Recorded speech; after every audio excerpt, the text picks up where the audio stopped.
বীর চট্টলা টিভি। আসসালামু আলাইকুম। বীর চট্টলা টিভি থেকে আমন্ত্রণ জানাচ্ছি। আমি তানিশা সুলতানা আফিফা।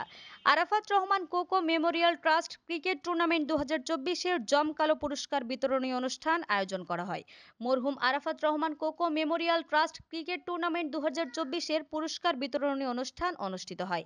শহীদ রাষ্ট্রপতি জিয়াউর রহমান ও বিএনপির চেয়ারপারসন সাবেক প্রধানমন্ত্রী বেগম খালেদা জিয়ার কনিষ্ঠ পুত্র আরাফাত রহমান কোকোর স্মৃতিকে শ্রদ্ধাভরে স্মরণ করতে এই ক্রীড়া প্রতিযোগিতার আয়োজন করা হয়। উক্ত অনুষ্ঠানে প্রধান অতিথি হিসেবে উপস্থিত ছিলেন বিএনপির ভারপ্রাপ্ত চেয়ারম্যান জনাব তারেক রহমান। তিনি তার বক্তব্যে আরাফাত রহমান কোকোর ক্রীড়ামোদী ও বিনয়ী ব্যক্তিত্বের কথা স্মরণ করেন এবং বলেন, কোকোর প্রতি ভালোবাসা ও শ্রদ্ধা থেকেই প্রবাসে এই টুর্নামেন্টের আয়োজন, যা দলীয় বন্ধন ও তরুণ প্রজন্মের মাঝে ক্রীড়া চর্চার অনুপ্রেরণা হয়ে থাকবে।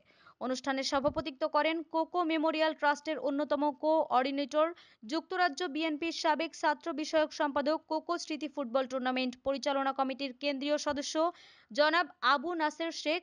সঞ্চালনায় ছিলেন দীর্ঘদিনের সহযোদ্ধা সাবেক ছাত্রনেতা জনাব সরফরাজ আহমেদ সরফু।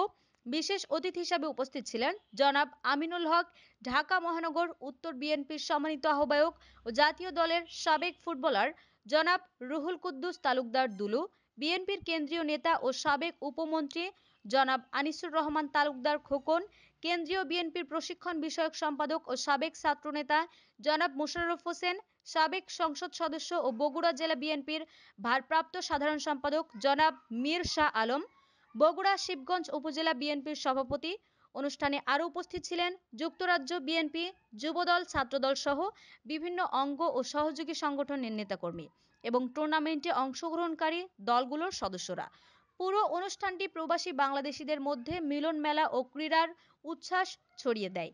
বক্তারা আরাফাত রহমান কোকোর ক্রীড়া ক্ষেত্রে অবদান ও তরুণ প্রজন্মের জন্য তার অনুপ্রেরণাদায়ক ভূমিকার কথা তুলে ধরেন।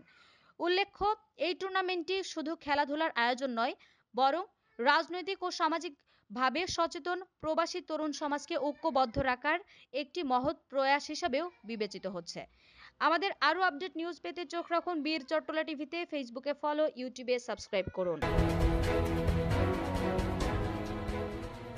বীর চট্টলা টিভি।